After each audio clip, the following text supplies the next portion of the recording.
حاجيو جلاس بيقة وفريجك يصبحي ورابيها قبو ما قاني مقالن تكتينا كغوري نوغو حاجي وغورينا marka dirdabiyaad sawi meelaha waxbarashada fiican waxbarashada fiican oo jigjigi aan ka weynay oo meelaha kale uu guurayna maxay tahay ishag way caruurtu ma haysaa meel wax ka bartaan oo tayo leh aniga igrata meel caruurteen wax ka bartaan oo waliba tayo leh bis ilaa 15 September isu oo way September 15keeda maxaa dhacay baby 15 September waxa jigjiga laga furayaa macad lagu magacaabo Liberty Academy baby macadkan waa macadka ilmaheen aan la sugay macadkan wuxuu qabtaa xanaanada ilmaha daadooda u dhaxayso 3 jir ilaa 4 jir sidoo kale wuxuu qabtaa fasalada oo ah koowaad ilaa 6 haye warbal waxaana aaminsanahay xabiibti ilmaheen macadkan ka soo baxaan inay wax barasho dhan wax yar ooga dhinaan doonto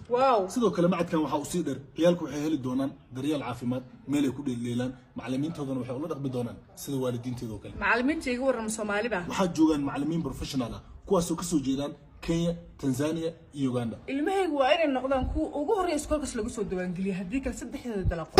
haddaba macadku wuxuu ku yaalaa dhabarka dambe ee Taywaanka ama masjidka Deer La'aanta ee reer Alfaqi wixii faahfaahin kala xiriir eber 9 15 25 35 70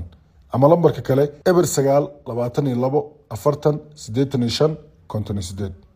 gabartay halo aabo yaraanteeda ilaa hadda kumaanan arkin arooskaygana saacado kooban ka dhiman aabo mii imaan kartaa adoo mahadsan ani aroos degdeg aan iskugu sheegay ma imaan kari okay aabo adii hooyadeeba ogyahay farxadeeda kama tirinaysin laakiin aniga waxaa guursanaa ma dadka dhan adeeg fiirnaa maxaa murugsunta aroos buu dhacraa maxaa kaa qaldamaa farxdi hooyaan dadka farxadooda maxaa ii gala aroos aabeega jooga muxuu ii taraa mana rabi ani gabadhayda boqorada aroosyada intay fadhiistaan maxay ku fadhisi maxaad isleed aabaaga ma imaanaya deega miyaa masaabeeg waa aabo garma imaatay halka maalin gabadhayda ay leedahay ma maqnaan karin meel walbo jiro waa imaanaa DJ heesta oo tuur gabadhayda farxdee عصب صديقية واهر عصبي عروس كودي عوالينا لها